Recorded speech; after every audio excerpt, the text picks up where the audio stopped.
Welcome back to our weekly update. I'm Charlotte McLeod with investingnews.com, and I'm here to give you a quick look at our top stories for the week.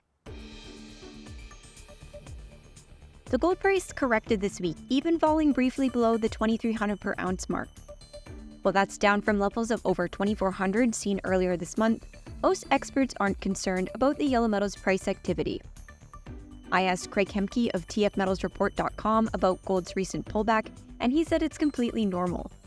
He noted that nothing ever goes straight up and emphasized that a 2 steps forward, 1 step back pattern is healthy. With that said, Craig does see strong upside potential for the precious metal in 2024. He said there are a lot of technical targets that line up with 2650 or 2700, and said that's probably the next point to watch for. While those heights won't necessarily be achieved this year, he thinks gold could finish the period at 2400 or 2500. Gold's price activity comes against a backdrop of interesting economic data.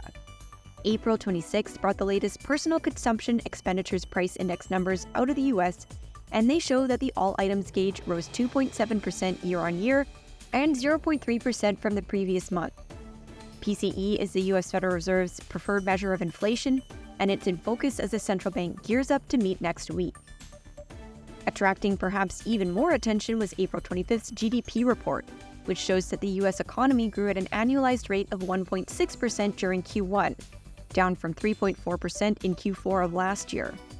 With inflation still not in line with the Fed's 2% goal, experts are now concerned that a stagflationary scenario could be building. Major miner BHP turned heads this week when it made a $39 billion takeover offer for Anglo American. Citing synergies, the company said the combination is consistent with its strategy. Anglo American doesn't see it the same way. The company quickly rejected the proposal, calling it opportunistic. BHP is widely expected to make another bid. A tie-up between BHP and Anglo American would create the world's largest copper miner, and the potential deal has directed even more attention to the red metal. Copper has been in focus since mid-March, when Chinese smelters announced plans to work together to cut output. The move came on the back of reduced supply of the red metal, which forced the smelters to drastically reduce treatment and refining charges.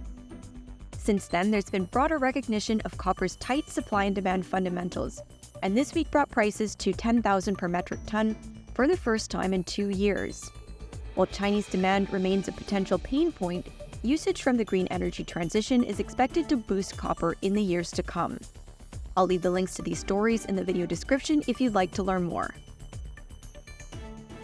That's all for this week. If you like this video, make sure you subscribe to our channel. We'd also love to hear your thoughts, so leave us a comment below. We'll see you next time.